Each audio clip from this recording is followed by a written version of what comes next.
Друзья, всем привет!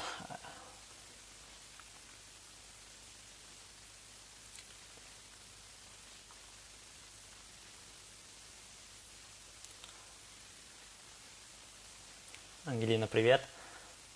Ага, все, мы начинаем. Так, дождемся.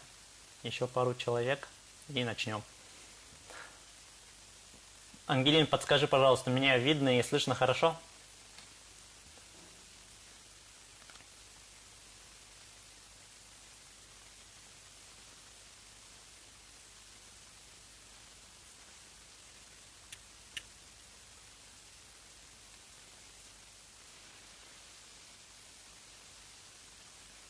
Все, хорошо. Тогда начинаю. Так, пригласить. Ага.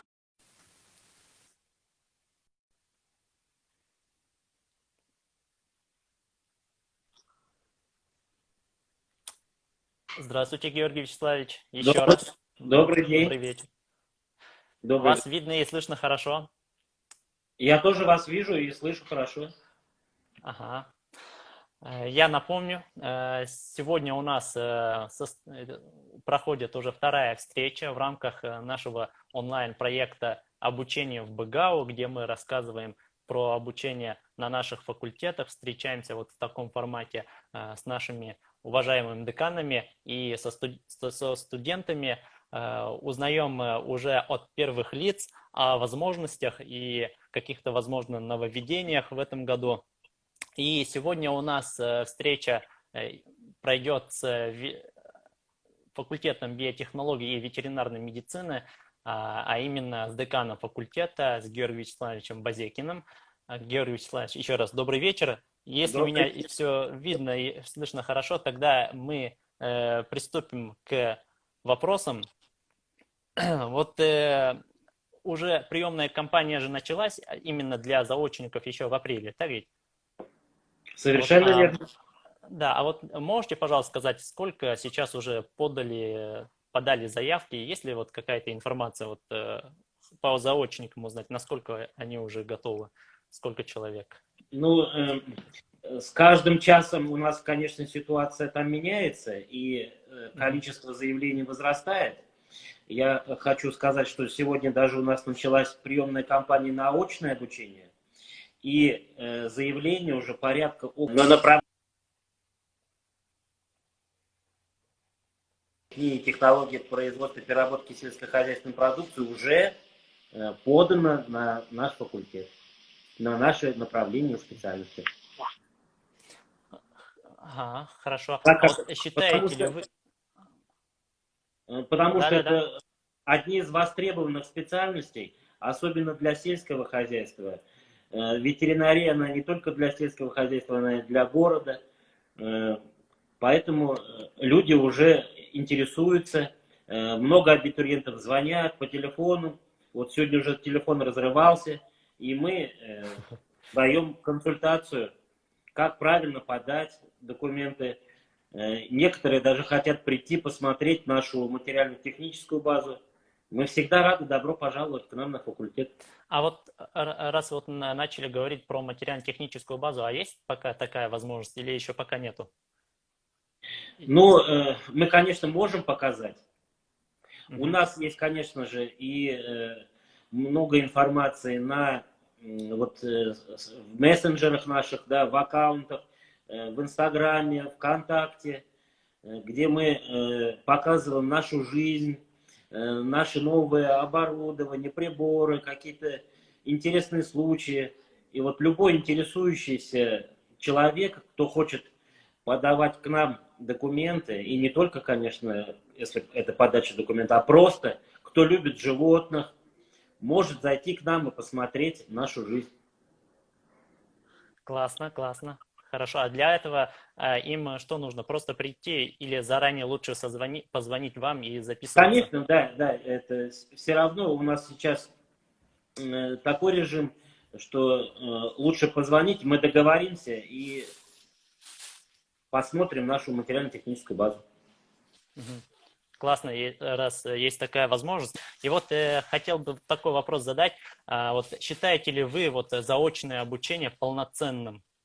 Вот куда лучше, на заочное или все же на очное отделение стремиться? Но Вот. здесь все, конечно, зависит, какое учебное заведение ты закончил.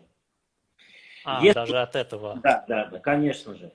Мгм. Потому что если ты только что со школьной скамьи окончил 11 классов, то на заочное обучение, конечно, я не рекомендую. Вот. Мгм. Потому, Мгм. потому что это наши специальности, направления, они связаны с животными, где нужен прямой контакт. А если ты уже закончил среднее специальное образование, получил среднее специальное образование, да, закончил сельскохозяйственный колледж, там, и получил квалификацию, допустим, ветеринарный фельдшер или ветеринарный санитар, ты уже представляешь, как работать с животными, что от тебя хотят получить, какие знания у тебя требовать. Поэтому для таких абитуриентов, если они хотят работать еще дополнительно, то заочное обучение это приемлемо для них. Они смогут Мгм. потом стать полноценными уже специалистами. И еще в основном, кто учится на заочном отделении, да, на заочной форме обучения, они уже все работают на ветеринарных станциях, в хозяйствах, в наших ведущих перерабатывающих предприятиях. И им как-то легче учиться, чем обычным школьникам. Мгм. А вот у заочников стипендий нету, у очников есть. Да, но заочники в основном уже это уже люди возрастные, значит, это уже не такие молодые, как школьники, одиннадцатиклассники.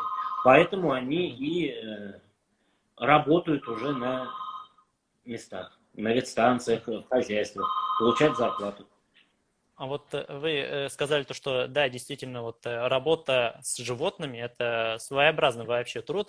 И вот какими, вот, не знаю, качествами, что ли, должен обладать абитуриент, чтобы, ну, потому что это достаточно серьезный процесс, потому что, ну, животное это и есть животное. Вот какими вот. Ну, И- конечно же, студенты, которые учатся у нас на факультете, это не Мгм. случайные люди. Это не случайные люди. Они уже с призванием, э, которые уже заранее определились, которые определились с выбором своей профессии, они приходят именно к нам. Ну и Мгм. чтобы стать, например, ветеринарным врачом, или же за инженером, или же технологом, конечно, он должен быть гуманным, ответственным, серьезным, ну и, конечно же, добрым человеком. А вот достаточно ли просто любить животных? Ну, что тут под этим понятием мы много что можем понимать, да? Мгм. Мгм. Конечно же, все наши будущие ветеринарные врачи, будущие технологи, они неравнодушны к животным. Неравнодушны. Допустим, кто учится на ветеринарного врача, они если встретят больное животное, они всегда окажут какую-то помощь, не пройдут мимо, потому что они уже приучены к гуманности, к ветеринарной этике, знают, как правильно обращаться с животными, как помочь, как ну, уменьшить страдания животного. Мгм. К нам вот, люди присоединяются, поэтому я еще раз напомню, что у нас сегодня проходит в рамках нашего онлайн-проекта обучения в БГАУ встреча с факультетом биотехнологии и ветеринарной медицины.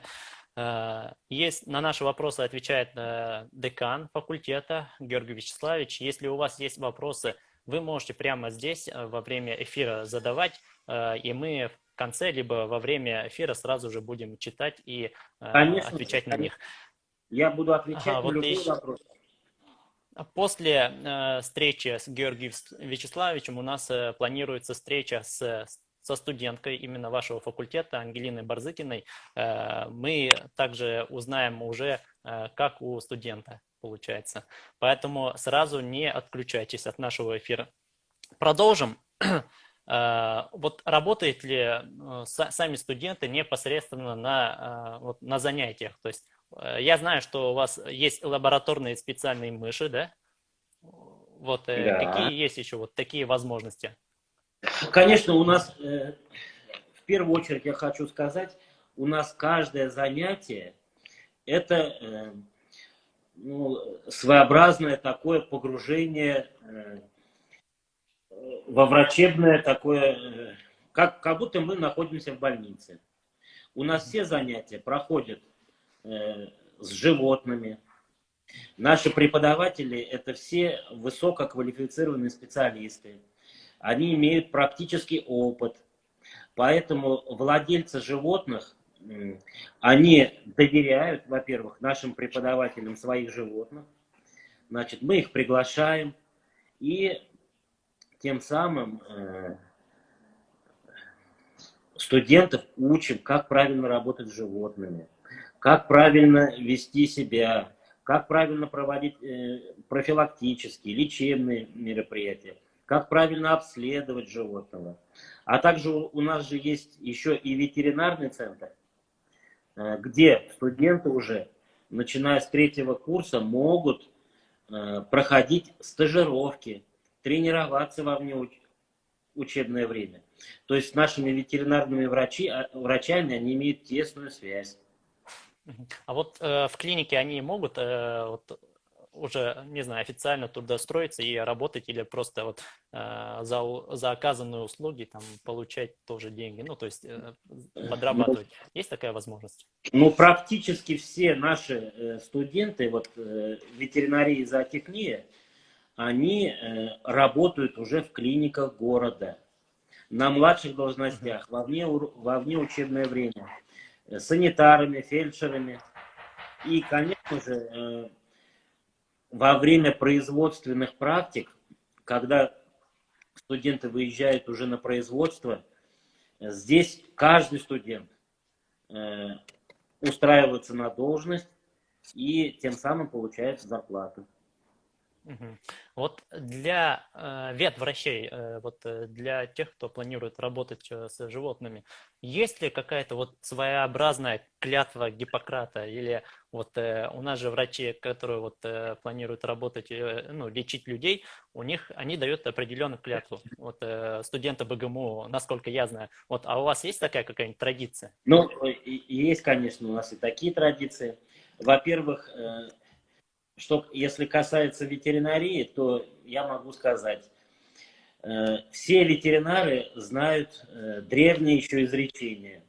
Это медицинский врач лечит человека, а ветеринарный врач оберегает человечество. Вот.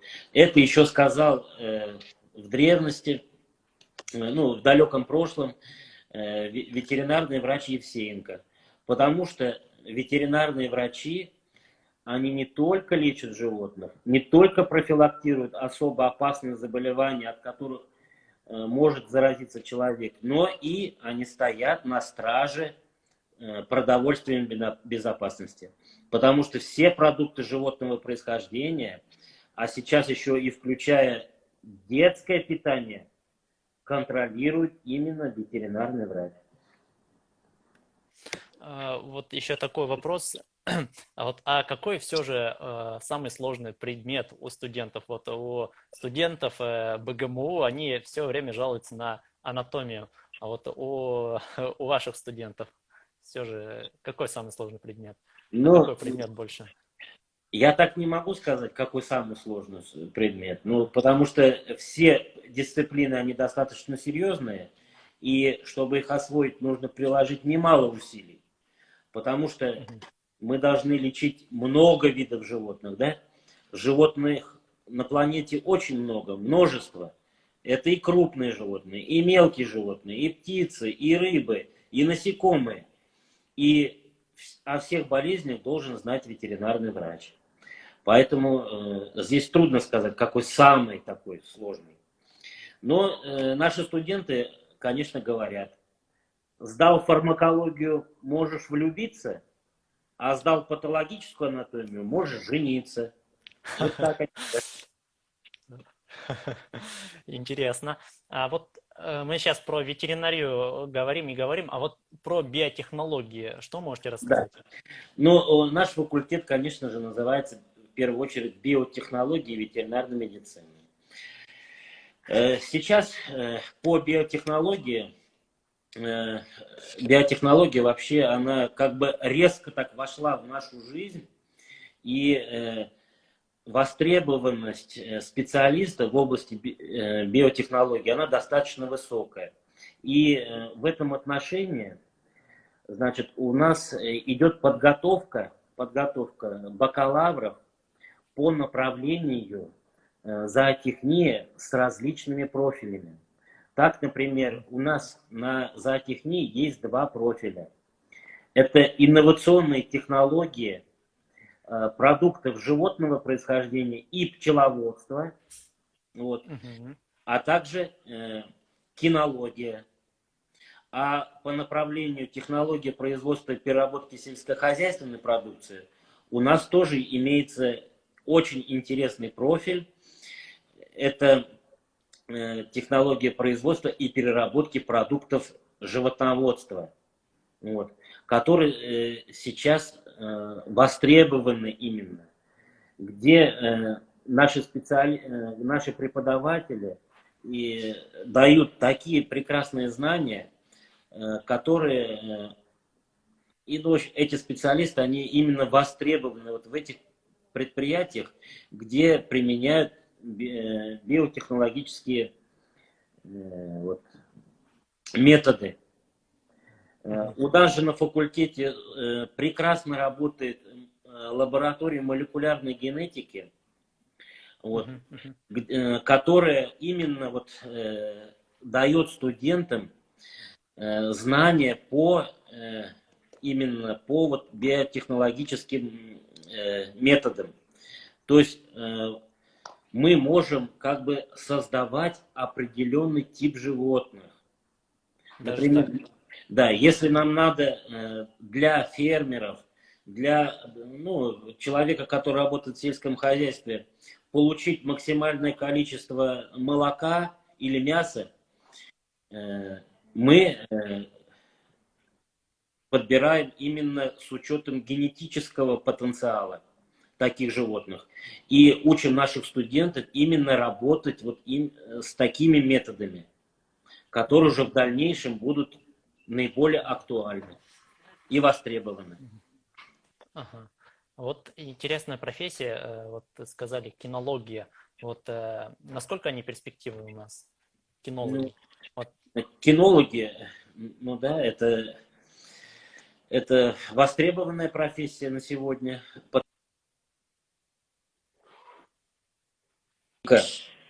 Так скажем, в полиции или так далее. Там кинология это тоже обширная наука, да? Кинологи работают и в структурах МВД, кинологи работают и на таможнях, то есть это вокзалы, аэропорта, а также кинологическая служба, она готовит животных для людей с ограниченным здоровьем, да? То есть это собаки-поводыри. Да, собаки-поводыри. И в этом отношении у нас факультет работает с такими обществами, где используют таких собак. И наши студенты, они совместно с этими специалистами уже принимают участие в подготовке таких собак для людей с ограниченным здоровьем. Ага, хорошо.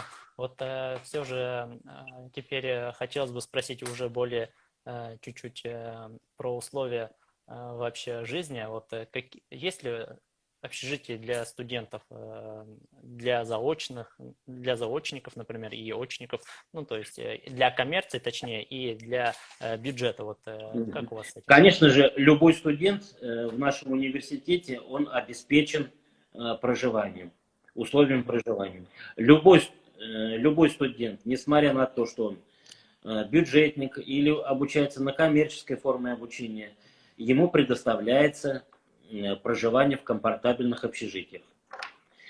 То есть это в основном двухместки, благоустроенные комнаты. Хочу сказать, что практически в каждых комнатах есть возможность для подключения интернета. Это светлые комнаты, в них тепло, светло. То есть студенты комфортно себя чувствуют именно вот в наших общежитиях. Но хочу сказать, что помимо проживания у нас, конечно же, созданы все условия для развития студентов как личности и в спортивном плане, и в художественной самодеятельности, и в науке наши студенты развиваются. Во всех отраслях на передовых Да, даже. вот именно. Я бы Да, даже да, так сказал. Потому что выпускник аграрного университета, он должен быть развит во всем. Вот. Вот мне кажется, хороший пример выпускника именно вашего факультета, это вот наш нынешний министр сельского хозяйства Республики Башкортостан Ильшат Ильдусович Фазлахманов. Да, совершенно верно, да. Еще вот вопрос, а какие есть подвиги вашего факультета? Не знаю, может у вас за всю историю, может что-то было открыто такое, может какая-то вакцина для человека, ну, есть вроде бы, ну, есть, наверное, что-нибудь такое. Вот. Ну, есть, конечно. У нас, во-первых, это наш факультет, это один из старейших факультетов университета. Свою историю он как раз ведет и со дня основания нашего университета. И одним из таких ярких моментов является студенческий специализированный отряд «Айболит». Ага. Вот. «Айболит» — это знаменитый отряд «Айболит». В свое время, это в 80-х годах, «Айболит», в составе которого были студенты не только ветеринары, но и зоотехники, технологи, ездил по районам нашей республики и участвовал в профилактических обработках крупного рогатого скота против травматического ретикулита. Они оздоровили очень много хозяйств. Тем самым получили не только свои вот практические навыки, но и, конечно же, большое удовлетворение от того, что они вылечили животных. Большое удовлетворение от того, что они почувствовали, что профессия зооинженера, ветеринарного врача – это престижная профессия на селе. Сегодня вот данный отряд... На сегодняшний день этот отряд активно функционирует.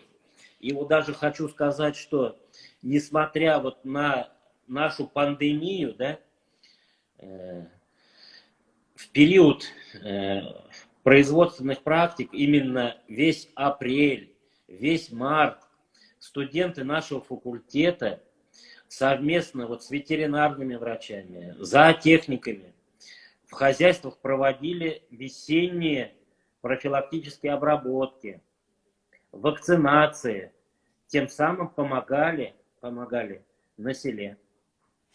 Ага. И вот последний буквально вопрос. Вот у людей, у врачей есть робот да Винчи, наверное, не слышали. Вот может ли, ну, то есть вот в операционном, так сказать, кабинете ветврачей, вот может ли вот такой вот робот быть, или вот все же, или здесь роботы с животными, при работе с животными, они не нужны, вот как вы считаете? Ну, что значит робот? Робот, который с ними занимается, что ли? Робот. Ну да, то есть, который, возможно, какие-то операции, возможно. Вот, есть робот да Винчи, вот в БГМУ как раз, почему спрашиваю, вот этот робот, он помогает им, ну вот, при лечении людей, так скажем. А вот все же работа с животными, это совсем вот, не работа с людьми, а вот в таких случаях вот роботы, они нужны или не нужны? Вот. Конечно же, наша работа, она отличается от работы ветеринарного врача, она отличается от работы медицинского врача. Во-первых, человек может сказать, где болит, а животное, оно не может сказать, где у него болит, как оно страдает и так далее. Поэтому при диагностике различных болезней или проведении каких-то лечебно-профилактических мероприятий мы используем специализированное оборудование, которое помогает нам быстрее и эффективнее диагностировать эти болезни. Вот такое оборудование у нас есть на факультете. Это и диагностические эндоскопические стойки, то есть мы не какие-то разрезы там делаем, а проводим мини-инвазивную хирургию, например. Небольшой прокол, и он нам все покажет информативно. Либо у нас на факультете существует вот совершенно такой уникальный цифровой рентген, то есть который воздействует на животного совсем в очень малых дозах, но дает нам большую картину для проведения диагностики. Хорошо. Друзья, я напомню, если у вас есть вопросы, вы можете прямо сейчас задать. Вот у нас эфир с деканом факультета уже приходит к концу. И еще один все же вопрос я задам. Вот, ну, понятно, что была вот борьба с коронавирусом, а вот случайно вот ваш факультет или вот ваши врачи, они не занимались вот разработкой какой-нибудь вакцины против коронавируса, вот, не знаю, вот. Или такой, или туда лицензия определенная нужна? Конечно же, наши студенты, которые обучаются на направлении, на специальности ветеринария, на направлении зоотехнии, вот во время производственных практик, вот в период этой пандемии, они проводили профилактические мероприятия. Вот, по недопущению заноса инфекционных болезней. Вот. А что касается вот этих коронавирусных инфекций, то для нас это очень знакомое, потому что коронавирусными инфекциями раньше болели достаточно в большом количестве, это молодняк сельскохозяйственных животных, именно телята. Вот. Поэтому наши студенты вот еще даже со второго курса на дисциплинах вирусология, они уже изучают возбудителей коронавирусных инфекций. Но смело хочу сказать, что нынешний вот COVID-19, конечно, он животным не передается. И наши студенты это знают. Хорошо. Георгий Вячеславович, спасибо большое за эфир. К нам вопросы не поступают, но я думаю, они в любое время могут обратиться вот, в аккаунт вашего факультета и задать, так как и вопросы, относящиеся к приемной кампании в этом году. И, кстати, отмечу, приемная кампания у нас сегодня началась, да? И все вот необходимая информация, она доступна в принципе на сайте. Друзья, вы можете также задать вас интересующие вопросы вот, в аккаунте факультета биотехнологии и ветеринарной медицины. Георгий Вячеславович, спасибо большое за то, что приняли участие в нашем эфире. Мы с вами завершаем, и я бы хотел сейчас пригласить в эфир студентку вашего факультета Ангелину Барзыкину. Спасибо большое. Спасибо большое за возможность вот такого прямого эфира. Мне очень приятно было пообщаться именно с вами. Вот. Спасибо. И, конечно же, я готов всегда ответить на любые вопросы. Я всегда на связи. Пожалуйста, пишите в наши аккаунты, звоните. Мы всегда вам поможем и ответим. До свидания. Всего доброго, хорошего вечера. Так. Ангелина. Ты здесь. Приглашаю. Так.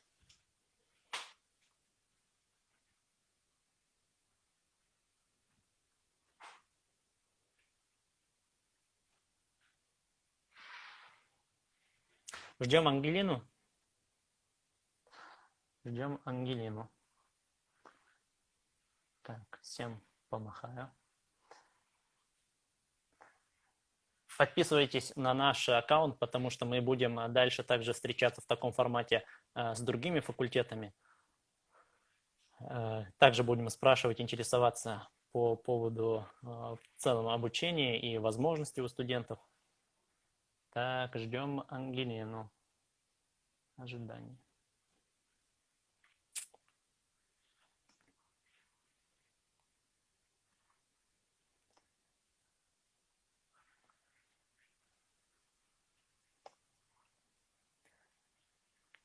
Ангелина не может присоединиться, пишет. Странно. Так, еще раз.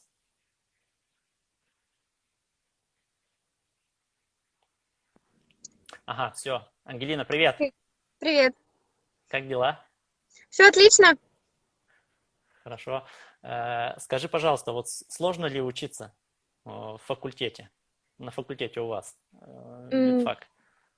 Потому что многие жалуются. И вот не знаю, мне кажется, самый сложный факультет в аграрном это ЛИТФАК почему-то. На самом деле факультет, да, тяжелый, учиться сложно, потому что мы будущие врачи. И помимо обычных вот врачей, которые изучают всего одного человека, мы изучаем 5 видов животных. Также нам периодически дают и данные по человеку. То есть, потому что у нас есть эпизоотологи, которые работают не только с животными, то есть они по эпизобстановке, в сфере эпизобстановки работают, в общем. Поэтому очень много информации, очень много нужно знать и по каждому виду животных, физиология, анатомия, все индивидуально. Хорошо. А какое у тебя самое любимое животное? Вот из тех, вот, которые ты говорил, то, что нужно изучать. Или с кем проще всего? С кем проще Или всего? Нет? Нет животных, с которыми проще. Единственное, у нас есть такая вещь, как экономическая выгодность, потому что мы работаем с сельхозживотными, то здесь работает, то есть если предприятию экономически выгодно его вылечить животное, то тогда его лечат, а если нет, то тогда оно идет на мясо, на убой. То есть в этом есть своя легкость. А вообще, любимые животные, не знаю, все милые, все хорошие, всем хочется помочь. Вот. Понятно. А вот скажи, пожалуйста, какие у вас условия проживания в общежитии? Или как? Есть ли тараканы? У нас на нашем факультете, то есть наш факультет закреплен за 2 общежитиями, и они вполне комфортабельные, то есть все есть возможность там, хочешь, притаскивай телевизор, холодильник, все что угодно. Сейчас еще новое общежитие открылось, в которое тоже потихоньку будут заселяться ребята после пандемии. Вот. Есть все для людей, тараканов, благо, нет. По крайней мере, я ни разу не видела, сколько уже, 4-й курс закончила. Вот. Но я знаю, что вроде как в каких-то общежитиях есть тараканы, но это чисто потому, что они не закрыли, мусоропровод, вот, а у нас он закрыт. Вот. Ну, я тоже вот хотел бы отметить то, что вот многие жалуются, но наличие тараканов в комнате – это вопрос вашей гигиены. Вот, Да. если у вас в комнате, в принципе, будет в порядке, там, не знаю, там обычно даже вот мусор будет вовремя выброшен, да, то, в принципе, их ждать вообще не нужно. Да, конечно. Хорошо. Следующий вопрос. Вот, как можно… Ты сейчас 4-й же курс? Специалитет? Закончила. У меня уже все. Ага, еще один год есть. 2 года. 1. 5-й курс остался. Все, классно. Вот насколько у тебя вот 4 года быстро пролетели, как ты вообще успел, как провела время за все это время, чем успела заняться? Как вот нынешним абитуриентам, чем можно заниматься вот в нынешнем учебном году? На самом деле время пролетело очень быстро, хотя время сессии длится очень долго, да, особенно когда экзамены, когда проблемы, но пролетело время очень быстро, потому что жизнь невероятно насыщенная. Я смотрела эфир с деканом, и он сказал, что вот ребятам после 11 класса советуют идти не на заочное, а на очное. Я с ним согласна. То есть сначала я как-то в один момент думала, зачем вообще я пошла на очное обучение, если можно пойти на заочку и сразу работать? Нет, ребят, смотрите, фокус в том, что когда мы идем на очное обучение, мы погружаемся в эту учебу, погружаемся в студенческую жизнь. Благодаря этому у меня огромная куча связей, возможностей. Я, получается, познакомилась с Лигой молодежной политики, познакомилась с профсоюзной деятельностью, с творческой деятельностью в университете. Благодаря Лиге, благодаря нашему министерству, университету езжу по форумам, уже получила 2 гранта, то есть реализовала школу волонтеров. Я являюсь уже 4-й год руководителем волонтерского центра университета. Помимо этого, 3 года занималась в народном вокальном ансамбле «Юность», который мне дал тоже уйму возможностей выступать на очень классных площадках. И каждый год студ весна, студ осень, готовишь первошей, бегаешь туда-сюда. У нас еще спорт очень развит тоже. У Лиги куча мероприятий. И хочется этим всем заниматься. Ты этим занимаешься, просто погружаешься. Да, в какой-то момент там выпадаешь из учебы, типа, но все равно преподаватели понимают, у тебя может быть свой индивидуальный график, то есть если ты, например, куда-то уезжаешь, у нас есть ребята, которые на практику уезжают на год, на полгода, на несколько месяцев, и им спокойно делают, то есть индивидуальный план обучения, они сдают экзамены, когда нужно. У нас в 16 году, вроде, или 17-м, ну, неважно, было мероприятие, открытый всероссийский чемпионат по пахоте.